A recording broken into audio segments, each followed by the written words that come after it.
Hey friends, this video is a little different than the arts and crafts and sculpting you can usually expect to see here. If that's what you're here for, check out some of my other videos. But this video is scenic drone footage I shot, accompanied by relaxing music and my occasional rambling narration. I bought a drone to capture beautiful scenes of nature, but I haven't used the footage for anything yet.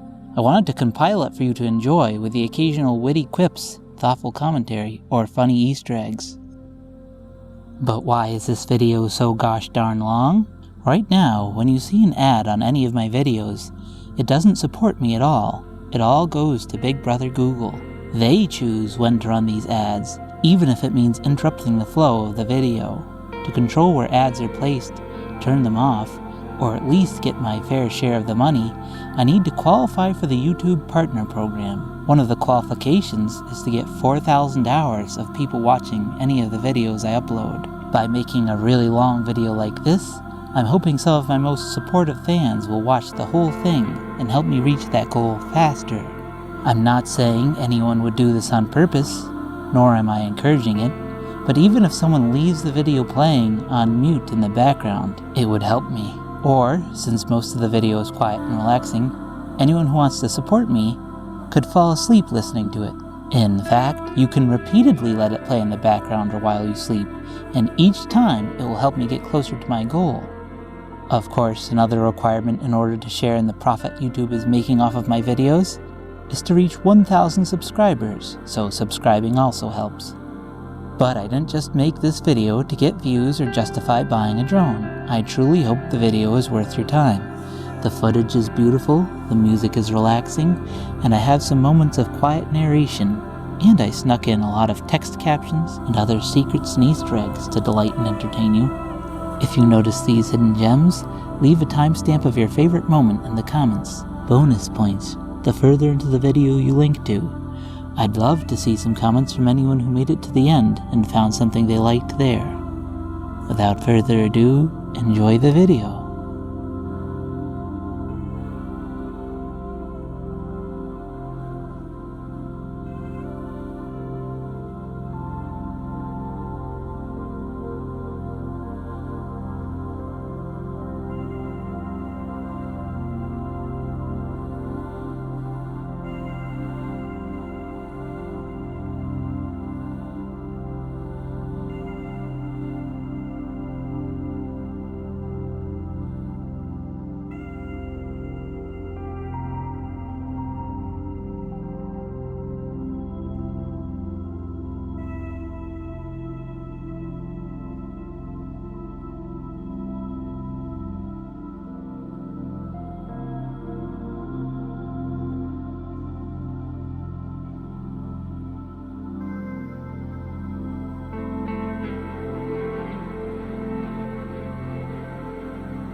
Now that you're settled in, I did promise some audio narration. That being said, it is sprinkled throughout the video, so if things are quiet for a while, don't leave. I'll be back soon. There's still more to the video, all the way up to the very end.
I'm going to ramble about my drone for a minute. I think DJI would be pleased to have their first review from a cow.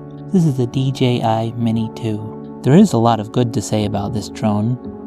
For its price point, it can take very good footage. It's easy to fly, and it's fairly durable. I've flown it into a tree before, and it fell from maybe 20 feet without breaking. At most, there was a bent propeller that I could easily fix. That being said, there are some drawbacks to drone flying that aren't DJI's fault, such as the fact that many areas don't permit you to fly a drone. This means I haven't been able to take footage on as many of my hiking trips in nature as I would have liked. There's also some setup time, so I haven't been able to fly it when hiking with other people as much as I would like, because it slows down the trip too much.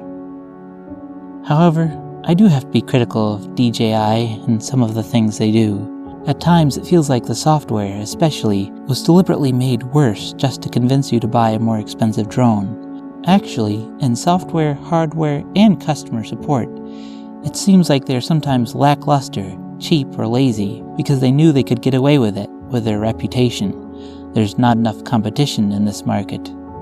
In many ways, I feel like their products are falling off because they're banking off of their initial reputation and spending most of their money now on marketing. And boy, do they have good marketing. Every product release makes me want to buy whatever it is they've made. When I was buying, there wasn't really any competition, but if you were considering buying a drone, I wouldn't necessarily recommend this one. I would look to see if there's any competition now that didn't exist back when I was buying drones. Some things that annoy me, for example, are its lackluster obstacle tracking, or the fact that they weren't willing to replace a battery that failed on me. The software is also not officially supported on Android and crashes frequently, even though they have newer software for their other drones that works fine. But I do love nature with or without a drone. Not only is it beautiful, but it's peaceful, very calming and relaxing. Relieves my stress and anxiety. But for me also, there's a spiritual element to it. I feel closer to God and nature and can see His handiwork in everything that He's created.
Subscribe.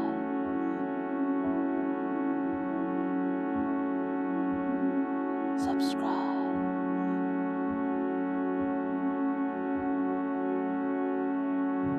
Like and subscribe.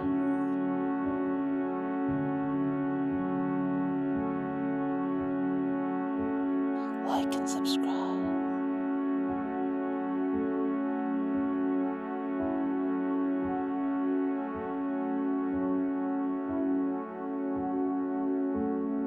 Subscribe.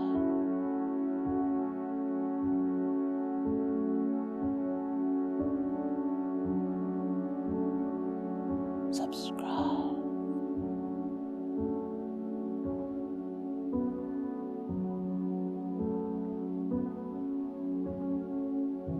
Like and subscribe.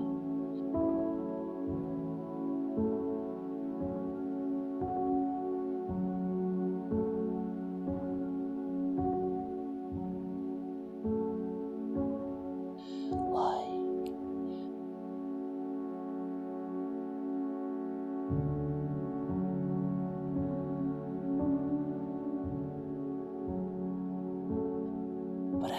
Also, like the video. It helps out as much as subscribing. It's super easy to do, and it helps the video spread.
Look at that beautiful cow, frolicking through the forest, grazing in the field.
You know, I hope nobody's put off with my calls to subscribe and like, or to help me reach my watch time goals.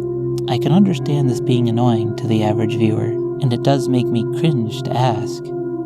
However, it is really important to me, and because it's so important, I'm not sure that I should be ashamed to ask.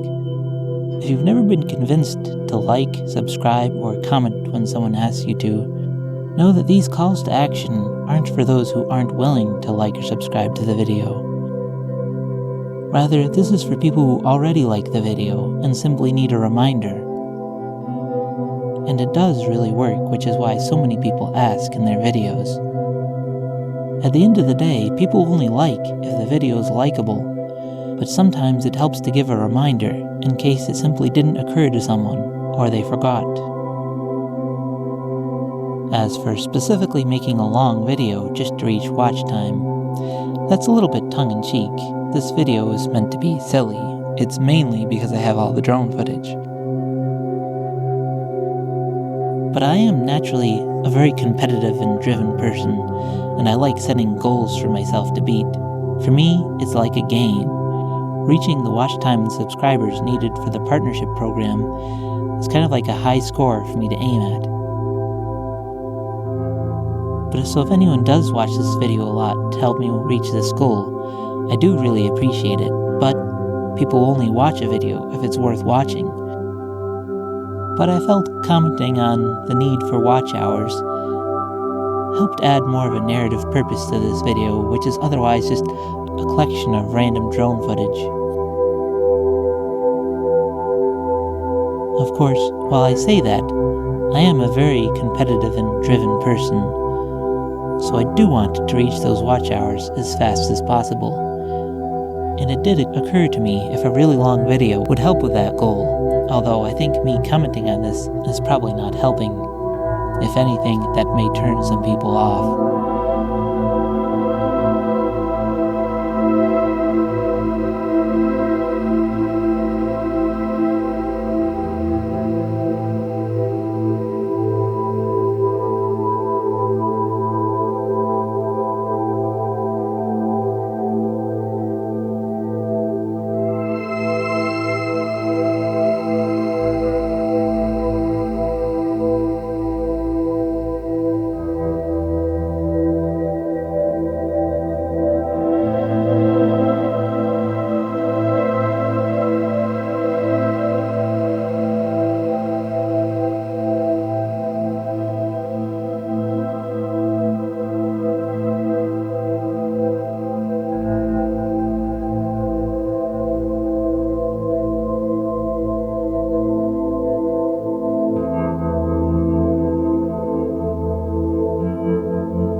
One of my long-term dreams is to make National Cow Appreciation Day a thing. It already exists, although I don't think it's very widely known. I hope to popularize it one day.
I have an idea for a fictional world. In the future, I hope to make artworks and sculptures about it. This fictional world is set in the distant future. Spaceflight companies gradually purchased social media companies and other traditional media companies and gained control of them. They spread fear and panic about nuclear war and build rockets to colonize other planets and station them near nuclear bunkers. When the first nuclear bomb goes off, they fuel the panic, encouraging people to load into all their ships, destined for other planets. But these ships are ill-fated.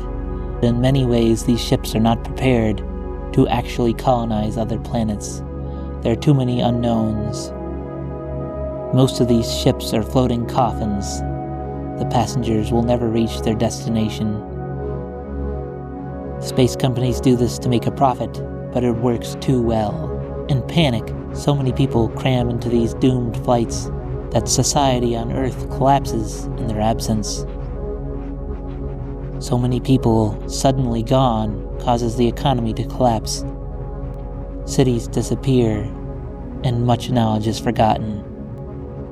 The nuclear war never happens. Decades later, the whole Earth is a ghost town. The humans who couldn't afford a flight wander overgrown cities covered in forests and jungle. These remaining humans have forgotten how to make or operate most technology and live primitively. Before they fled Earth, humanity had created or attempted to create sentient or not so sentient AI and even merge humans with AI.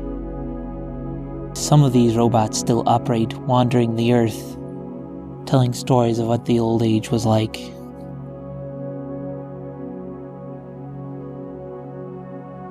I thought of this idea a long time ago, but now I think it's funny how many parallels there are to real life. Elon Musk buying Twitter while owning SpaceX, while also owning Neuralink, trying to work on computer chips that will interact with a human brain. I don't see any situation in which he would successfully create a panicked mass exodus from Earth. But there are surprising similarities. Even the recent rise of generative AI models seems similar to things in my story. In a way, it makes me more excited for creating this world. I think some of the best fictional worlds have a lot of parallels to the real world.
Because I'm such an intensely creative-driven person, I've said before that I barely feel like I'm living if I'm not working on some creative project.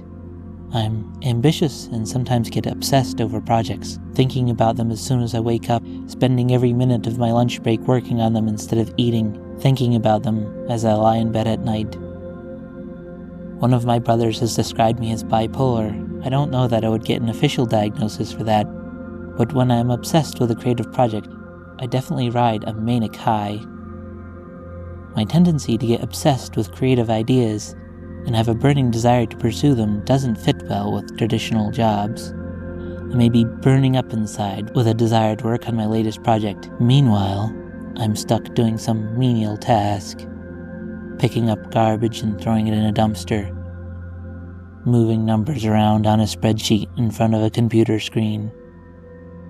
The creative flame being snuffed out by the confines of a traditional job drives me insane. When the mind can't do what it has such a strong will and desire to do, it is forced to shut down those desires. But in the process of shutting down these creative desires, sometimes it shuts down all desire, and then I lose motivation for life in general.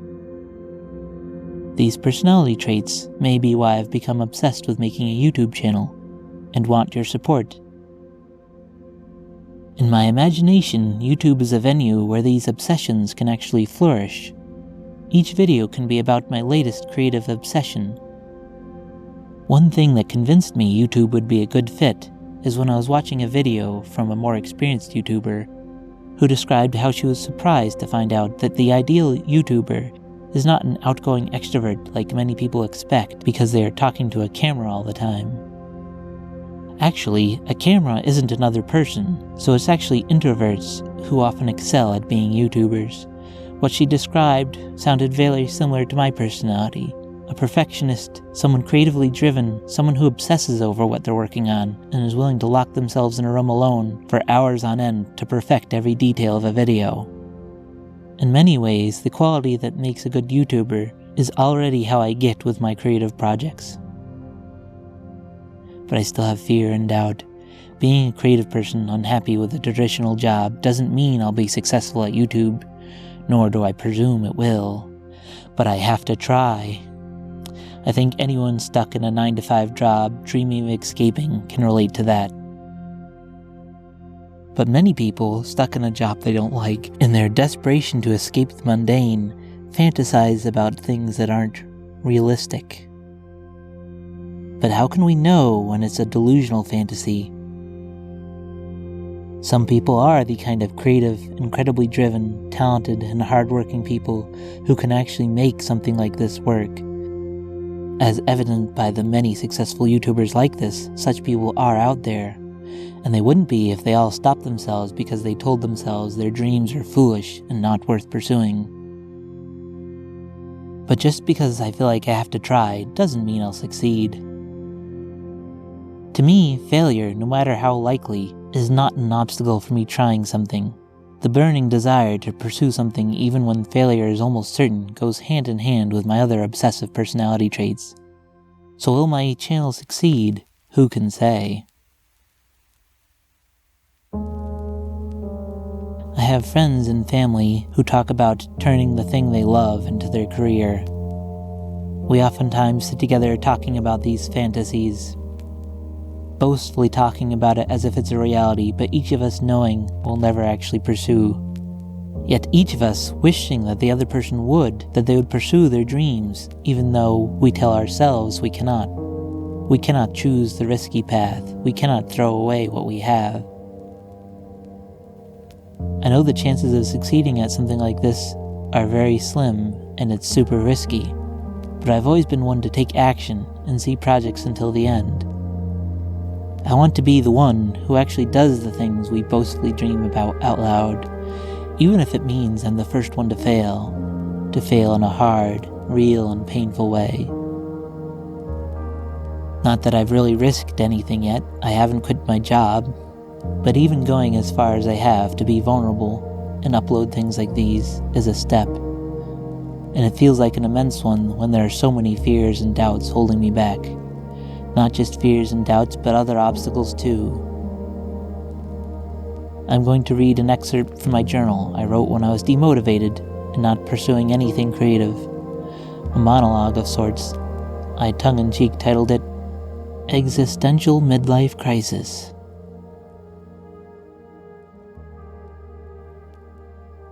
Ordinarily, I live life. But seasonally, what I used to ordinarily simply do. Now I have to first answer why before I can begin. But every why seems to close the blinds a little more. And gradually, and then suddenly all at once, like the shrinking daylight in winter, it's too dark for me to see a way forward.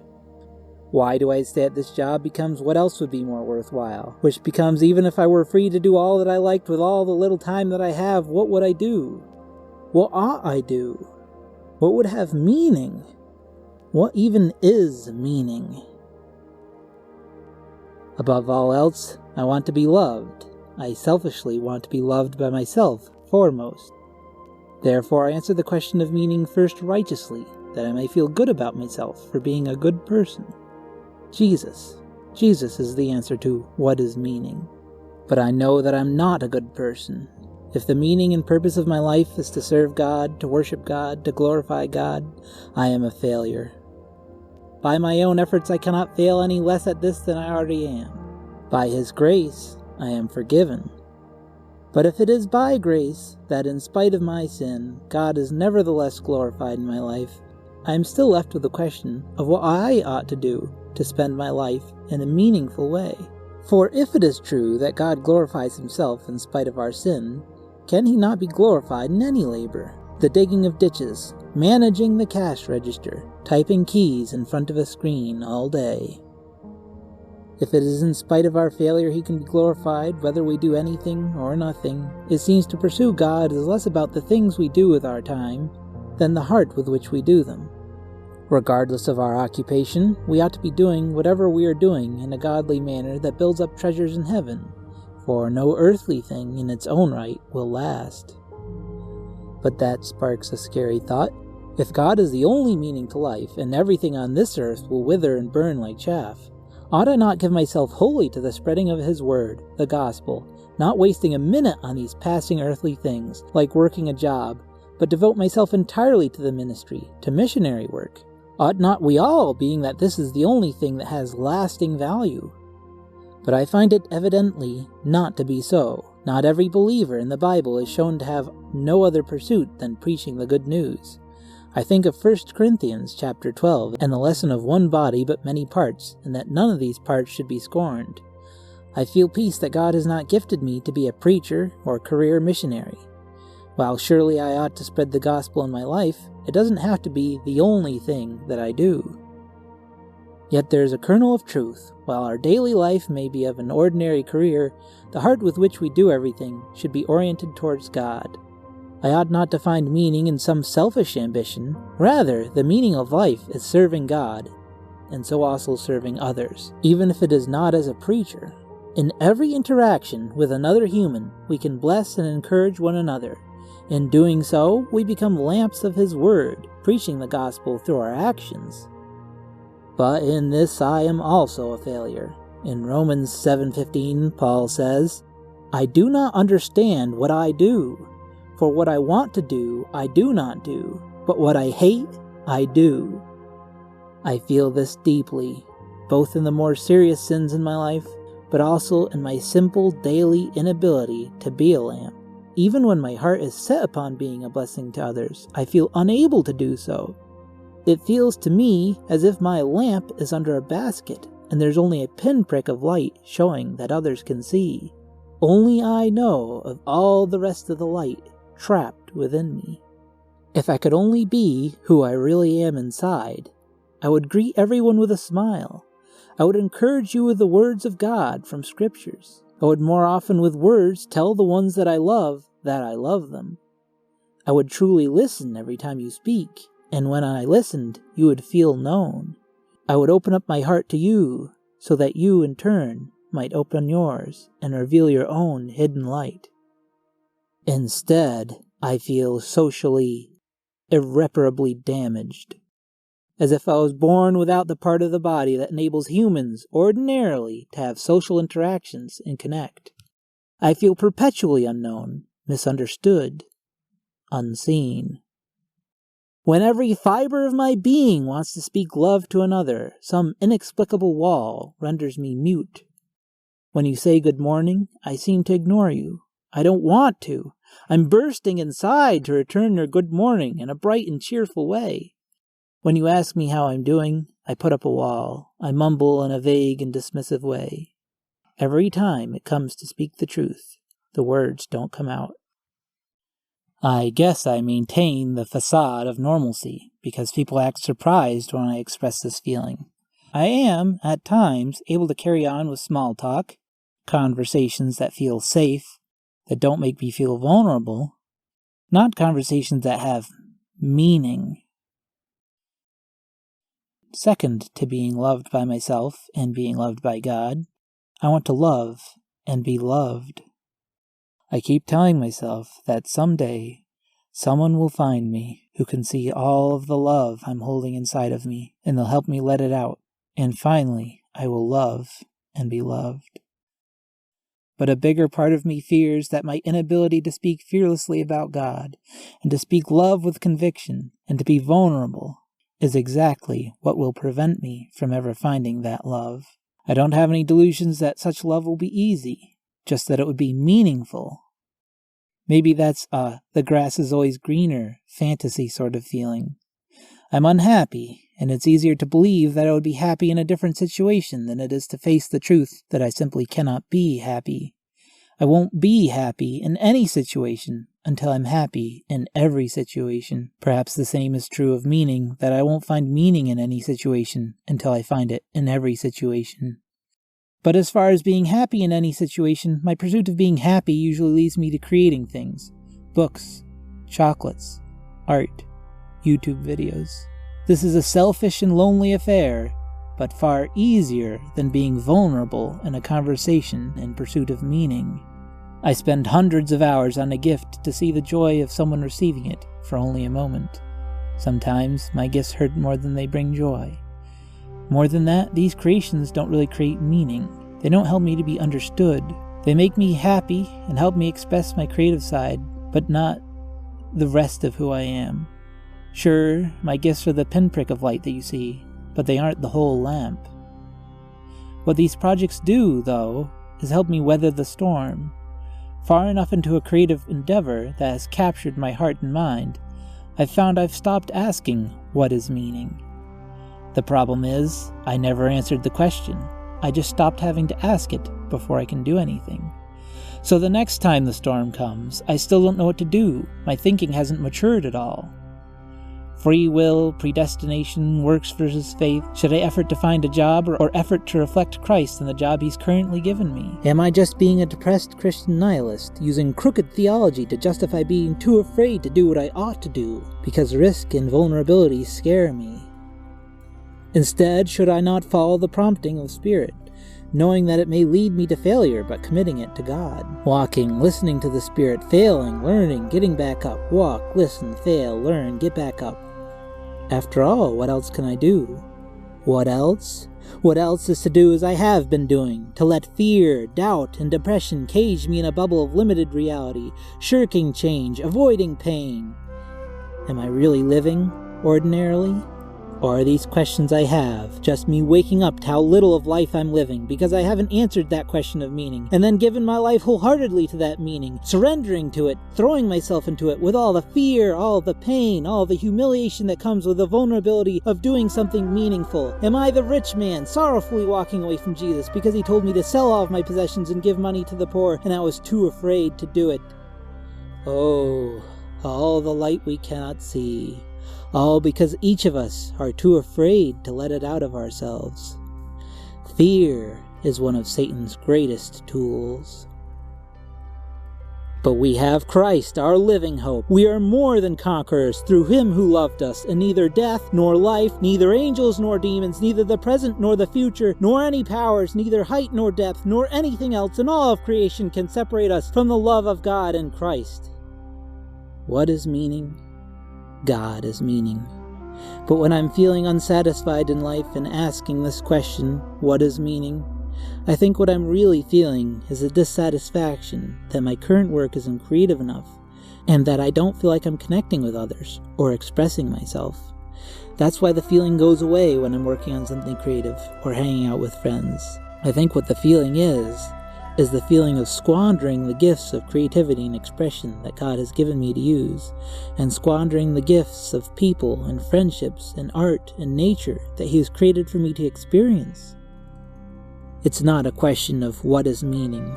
It's a realization that I'm not pursuing what I know to be meaningful as richly as I could be. The feeling that the cover hiding the light of my lamp is also stopping the light of others from reaching me. It's not what is meaning. It's what's keeping me from that meaning, and why am I letting it?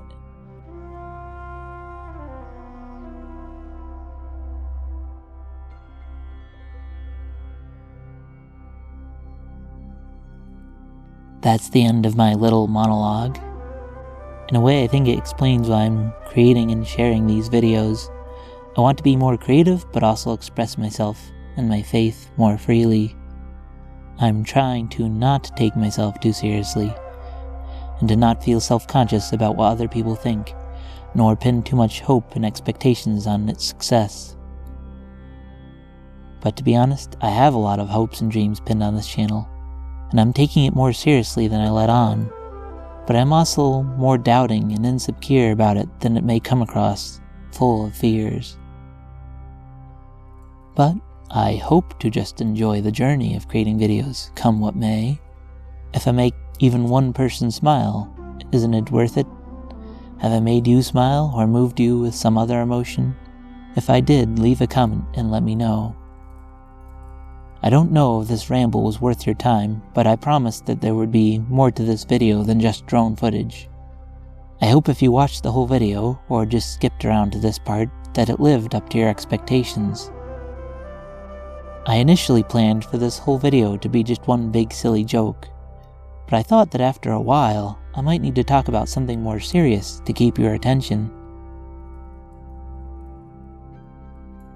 I am curious if anyone would actually like me to make more videos like this in the future. There are some other art channels that I watch, but I feel like I can skip to the end and see the result without missing much. I hope to avoid this with my channel as much as possible, by making the journey the enjoyable part. I'm really trying to stand out from other YouTubers, even the ones I admire. I watch a lot of other YouTubers who inspire me a lot. North of the Border, Gamey Builds, Boyloo Hobby Time, 1000, Nerd Forged, Ace of Clay. I enjoy them all and find them immensely inspiring, but I'm not trying to copy them. I'm trying to experiment, find my own voice and my own style.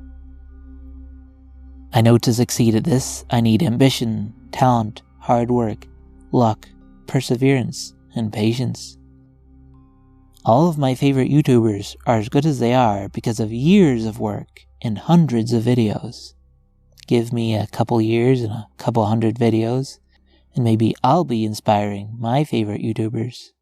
I'm pretty sure I'll be inspiring someone.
This is the end of the video.